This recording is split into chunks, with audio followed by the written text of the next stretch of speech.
Welcome to my 6th installment of a Glitch in the Matrix episode.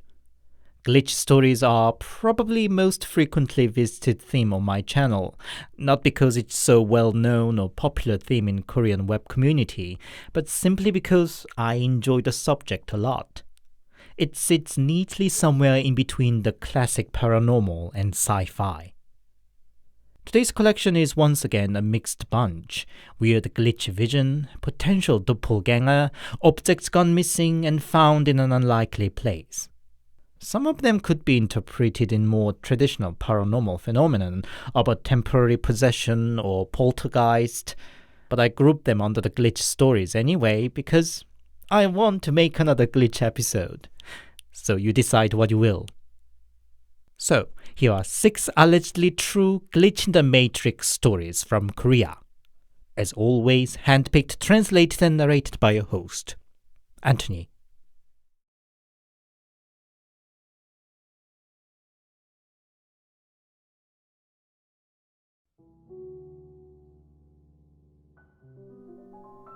When I was young, my family took family holiday in Gangwon-do every summer. We visited various beaches up and down the province, but one of my favorite was Songji-ho Beach. It's a different story now with coastal erosion, but in my childhood back in the early 90s, the beach led to the sea so gently that I could walk good 40-50 meters into the sea and the water came still just up to my thighs.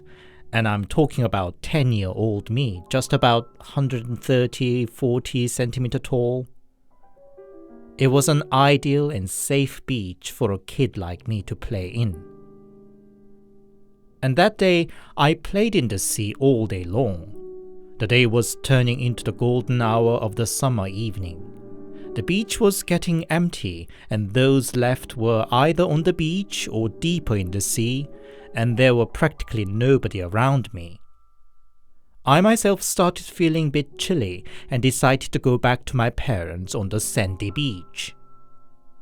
As I mentioned, the water came above my knee, so I didn't need to swim but just walk out. And then I saw a woman swimming across my way, in a one-piece swimsuit and a swim cap. Now, walking in the water, however shallow, was inevitably more difficult, and I decided to wait for her to pass by rather than try to walk around her route. I looked around while waiting. There was still nobody else around me. When I looked back at the woman, she hadn't still swum past me. How slow was she swimming, I thought. Then I noticed she wasn't. Her position was that of a person swimming, with her arms stretched forward, but she was frozen stuck there, in that position. What the, I thought. And right next second, the woman, or should I say the image of the woman, disappeared right in front of my eyes, just like that. There wasn't any other objects or seaweed in the water or high waves that might have fooled me. Just shallow water that was calm enough that I could see the sand in the bottom and shimmering shadow the ripples created. I froze there for a few seconds and started running to the beach, floundering and falling down. Thank God the water wasn't deep, otherwise I might have drowned in the panic state. I was so terrified. I was sure it was a woman. I saw her clearly enough to be able to recognize what she was wearing. If she disappeared in those few seconds I was looking away, that would have been already odd, but she disappeared while I was looking straight at her. I must have told what I saw to my parents once I reached the beach, but the memory is blurred as what I might have told them and what their reactions have been. Guess the shock was so great that it erased the rest of the day from my memory. Could it have been a ghost? By and by, my family stopped going to the beach ever since.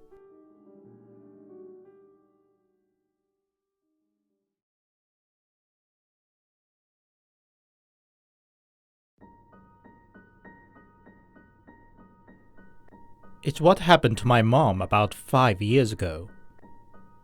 Near my home is a small mountain, not too high and not too steep, but the trail is narrow and was barely equipped with safety features like railings. My mom is passionate about going hiking. She has been various mountains with her fellow hiking enthusiasts and friends, but she frequented the aforementioned mountain the most often because it was nearby. I was frankly a bit worried for her safety, but she didn't care. Especially in summer, she would spend the best part of the day under the shades of cypress forest there. And one grey summer afternoon, Mom's friend who lived in the same town called and suggested to go to the mountain again, and Mom agreed without a second thought. An hour later, they were climbing up the trail. The sky was low as to rain any minute, but they didn't care. Over an hour of walk, they arrived at their favorite cypress forest. They drank from the spring nearby and chatted away, not caring what time. They literally met almost daily, but were never out of things to talk about, as I have often observed. When they realized time was passing 6, they finally took the way down. And about the halfway point, there was a section in the trail that was particularly narrow and slippery, barely enough for one person to pass. But these friends were walking side by side, still deep in their conversation, and Mom's friend slipped. As she fell, she snatched Mom's arm, and they both fell off the slope.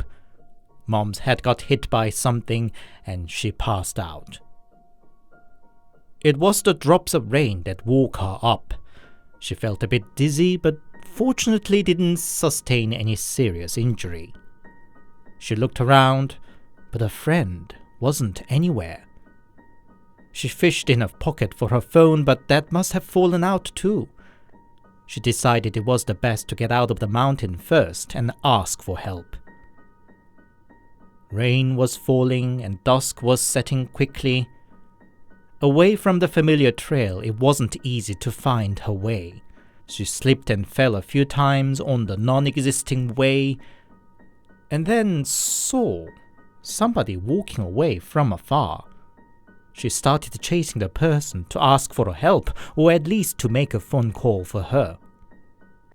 "Hello, hello, please wait for me," Mom called out, but the person in the front walked on as if not hearing her at all. As Mom got closer to the person, she realized the person looked familiar. That frame, the walk, and above all, that hat with loud prints. It must be her friend whom she came to hiking together. "Hello, Okja, it's me. Slow down," Mom called out again, and hearing her calling her name, the person finally stopped and turned around. Indeed, it was Okja, Mom's friend. "It is you. Are you all right?" Mom said, and approached her. But she stopped short for Okja's angry stare and tight-shut lips. She gave the fierce glare a while, before turning and walking away again. Mom tried to catch up, but Okja sped up more the harder Mom tried, and finally Mom lost her sight of her. When Mom finally got out of the mountain, she got a taxi and went to her friend's place first thing because something must have gone wrong with her. The one who answered the door was Okja's little daughter. "Hi, is your mom home?" Mom asked. "Yes," the daughter said. Mom sighed of relief and tried to walk in, but the daughter stopped her. "Mom said you'd better just go." "What? Why?" "I'm not sure, but she seems just distressed. Did you have an argument?" "Not at all. How is she anyway? We fell in the mountain earlier." "She seems to have sprained her ankle a bit. Otherwise okay." Mom couldn't understand what was going on, but anyway came back home. She tried to call or visit her friend in the following days, but she was clearly avoiding Mom. It took 3 days before Mom could finally catch the sight of her friend chatting with other neighbors in front of the corner shop. "Hey, Okja, what is it? What happened?" Mom asked. "Huh, didn't you leave me behind in the mountain? Why bother looking for me now?" Okja said. Apparently, Okja's account from the mountain was that she too passed out from the fall and woke up alone with no sign of Mom around.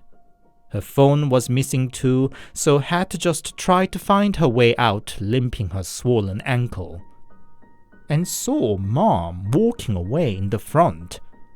Okja called after her, but according to her, Mom coldly said, "You save yourself or die alone. Don't drag me along," and went away alone. Okja could not catch up with her limping steps and in the end had to find her way after a long time. Okja didn't believe Mom's vice versa account, but in the end they realized they must have been fooled by something and saw hallucinations. Mom still enjoys hiking, but she never visits the nearby mountain again.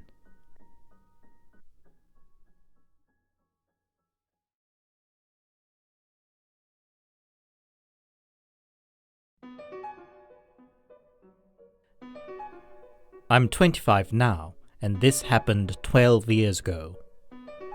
I went to visit my grandma for summer holiday. The town she lived in was called Okcheon, with an abandoned school building in which the film Lady Vengeance was shot. That day, I was out playing in the stream with my 5-year-older cousin from the morning and looked around the abandoned school. By the late afternoon, the cousin said he was going to meet his friends in town, so I came back to Grandma's by myself.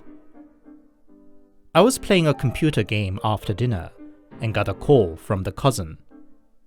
"Hey, I'm too drunk. Come and fetch me. Don't tell anybody," he said. The cousin was of course still an underage, and I could understand why he needed to be secretive, but was he seriously asking a 13-year-old for help? "I don't even know the way around here. Just get a taxi home," I said. "Haven't got no money. Shut up and just come over now. There's a bike next to the barn. Use that," he said and hung up. So I rode on a bike through the dark, narrow country village road. There was no street lamp and the light from my phone was the only source of light. The old bike was too heavy and clunky for me, and I was already exhausted after 10 minutes on it.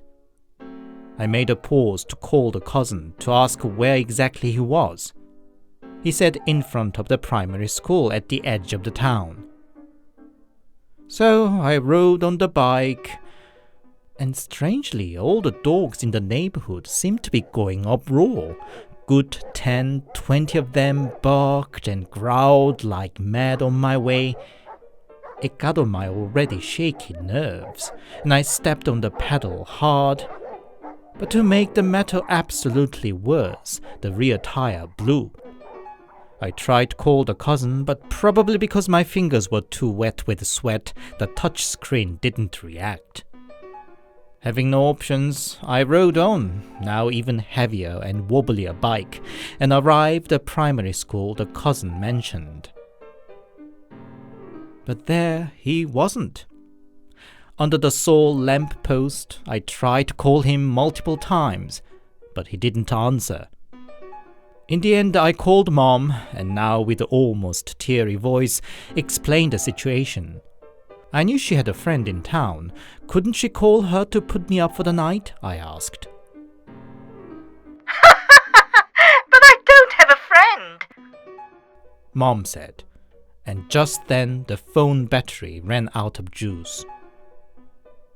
I couldn't understand what was so funny that her little son lost in the strange town in the middle of the night. It wasn't like her. But what else could I do? I turned around and dragged that heavy bike back to my grandma's. I was still scared in the dark, now even without the light from my phone, but at least dogs didn't bark like the earlier. My grandma was waiting in front of the house. She smashed on my back, blaming that she was so worried that I was gone missing late at night. I said it was all the cousin's fault. "What are you talking about? Your cousin's in bed already," Granny said.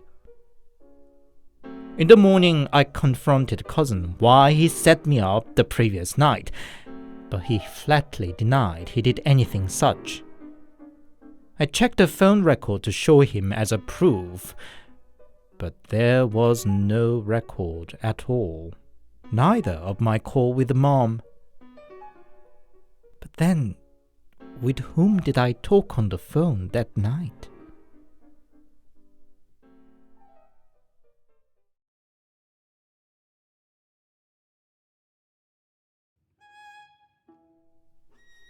It must have been when I was in my early 30s.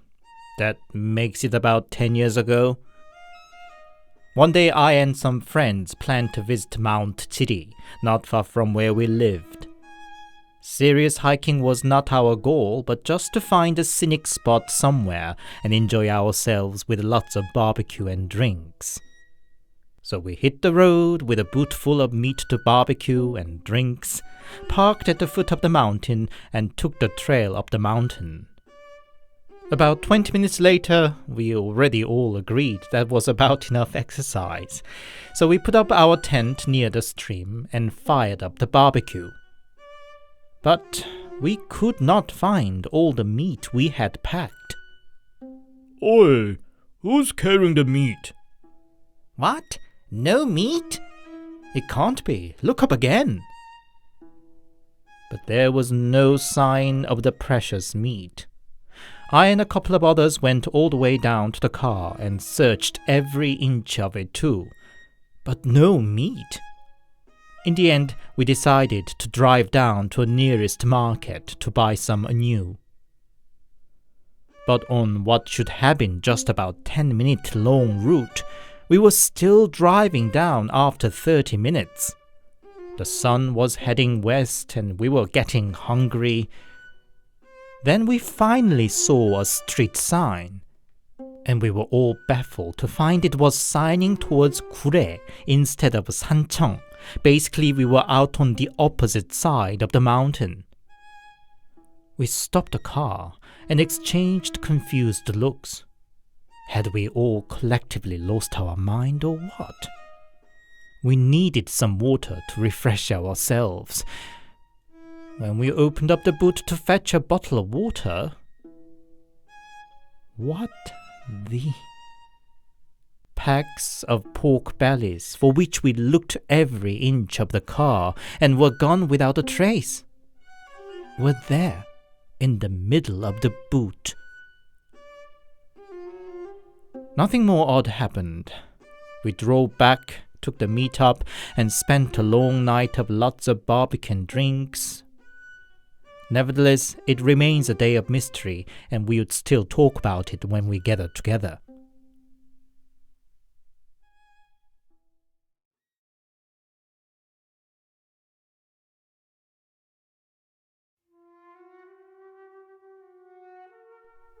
This is what happened to our high school mate. He was a bit of a wayward teenager. Having given up university a long time ago, he hung around with the other delinquents, drinking and smoking. One summer night, he was once again on his way back home from an alcohol-fueled gathering with friends. His parents were home, so he drank just a little that evening, or so he claims. To make sure his breath didn't reek of alcohol, he decided to walk back home. So he was on his way along the dark countryside road when a white sedan drove over and stopped by him. It was unusual to see that kind of car in that small country village. Maybe somebody visiting a relative here and looking for a direction, he thought. So when the car window rolled down, he casually looked in. The smiling face of the driver inside was exactly that of my friend's. "On your way home?" said he in exactly the same voice of my friend's too. On the passenger seat was a creature with a face of a dog or some kind of beast, sitting like a person. My friend just turned and ran as fast as he could. All the while he could still hear the whisper in his own voice saying, "I can give you a ride." But no matter how fast he ran, he couldn't reach home. It was just about 10-minute walk away and should have arrived much sooner since he was running for his life now. But it seemed just the same road with the sparse lampposts continuing forever. Only when he felt he couldn't possibly run anymore before his heart bursted, he finally saw his house and ran inside.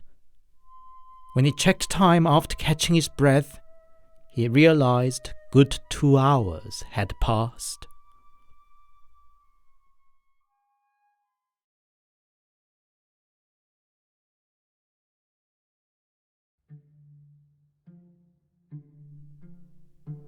Following is an account about a weird phenomenon a newly married woman experienced in a honeymoon home. Her initial posting attracted quite a few interest and reactions, and she updated the situation with several more postings. My husband and I have been married for 4 months now, after a year and a half living together before the wedding. Our honeymoon flat is on the 3rd floor, the top floor of the building. There's only one next-door neighbor, 3 guys living together, and I hardly ever see them. Our landlord never visited ever since we moved in, and neither my parents nor my in-laws have the key to our place. And yet, my monies keep going missing. Not a big amount, something equivalent to $50, $100 at a time, and never exceeding $200 at most. Not just from my wallet, but also from the cash I keep in the drawer, or even from my own hiding spot that only I know of. Just cash, and nothing else of value such as my jewelry or phones. My hubby and I both work, and apart from the money we deposit to the joint account, we use our income independently. Hubby would almost always use a card, but I need to keep a small amount of cash in hand for the nature of the work I do. Of course, I first interrogated my husband, but he genuinely insisted his innocence. Such never happened before we married, by the way. While we lived together before the marriage, hubby did borrow money from me a few times, but he always paid back promptly. For the 4 months in this flat, money has been going missing at least once or twice a week, and the accumulated amount gone missing is now reaching $800. Most recent case was, one morning a few days ago, as hubby made the bed after we woke up, he found something between the bed frame and the mattress. It was a 10,000 won banknote, equivalent to $10. I checked my wallet, and by fact I knew I had 20,000 won there the previous night, but now there was just the single 10,000 won note. My wallet was in my office room. The previous night, hubby came back home drunk and went to bed before me, and in the morning I woke up before him. And yet the banknote had moved from my wallet to the bed somehow. In the end, we bought and installed a surveillance camera, but honestly, I'm a bit spooked and feel uncomfortable. Maybe totally unrelated, but there's a few odd things about this place after all. Like, I would occasionally hear a buzz, something like a phone on vibration, at 4 or 5 in the morning. Buzz once on my left, and then again buzz from my right. At first I searched all around for the source, in vain.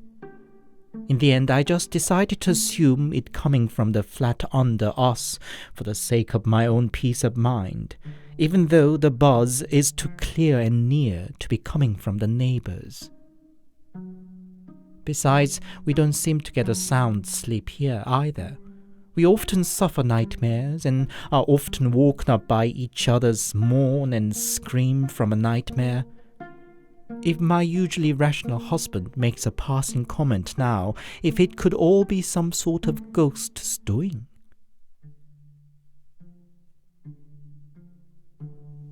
Update 1. Thank you for all your interest and suggestions.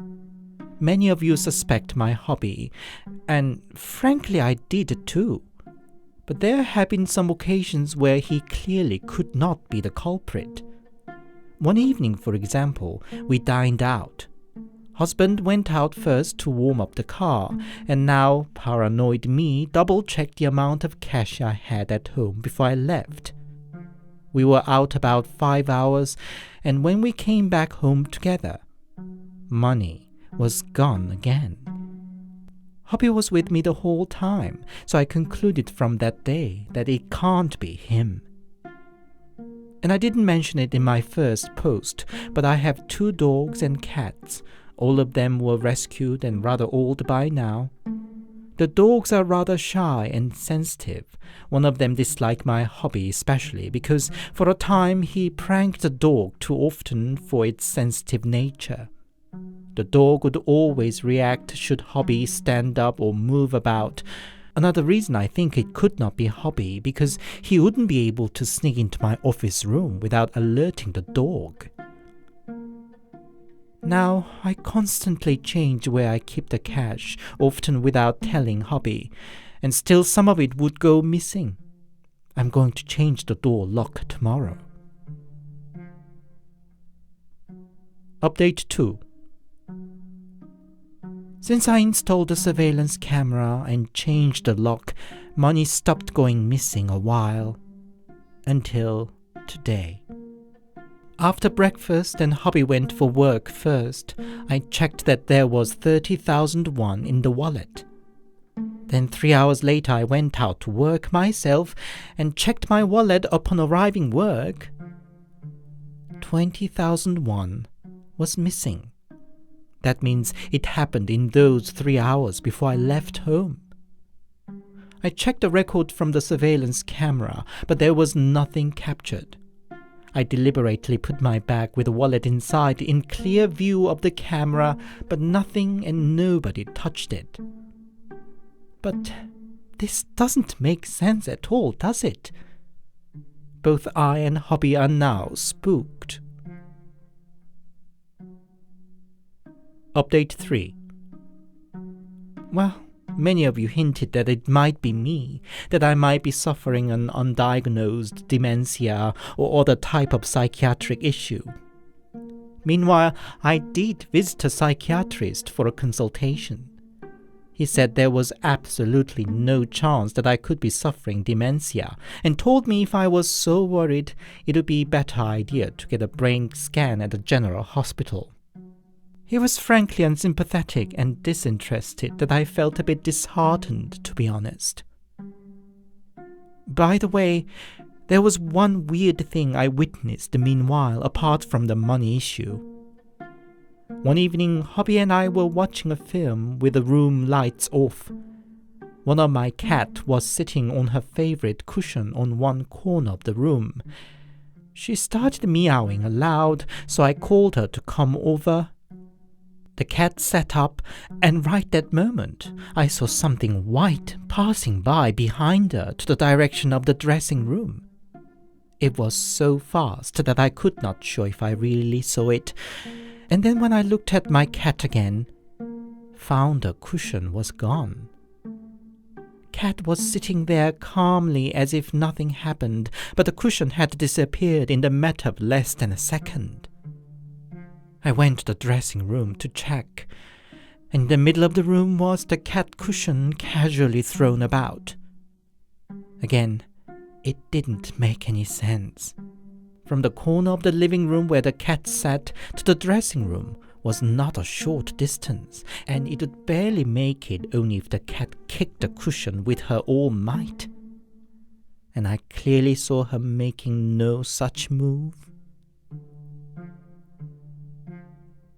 Final update. Meanwhile, I went around 3 more psychiatrists.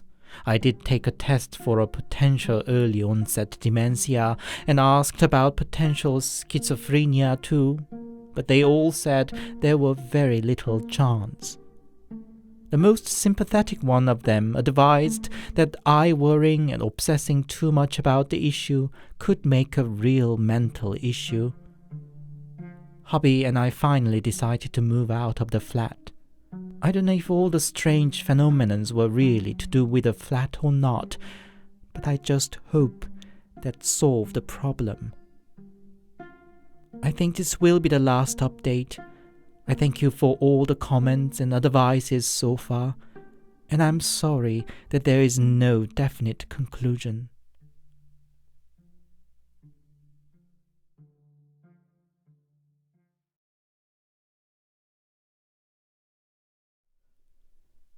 Hi, it's Anthony here, and thank you very much for listening.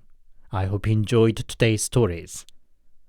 I think my fascination in glitch stories stems from the Twilight Zone series I watched as I grew up, I mean the 80s production. Rather than the classic blood-dripping, axe-wielding ghosts and monsters, I think I found this uncanny, uneasy feelings that dominate each episode of Twilight Zone more relatable. Do you know the series? Did you enjoy it as much as I did? If you enjoyed my work, please leave it a like and a comment, and please consider subscribing to my channel. If you'd support me more directly, I also have a Buy Me a Coffee account. The link's in the description. Buy Me a Coffee supporters will get an early access to my new videos. Thank you. I'll come back next Sunday. Stay safe and take care.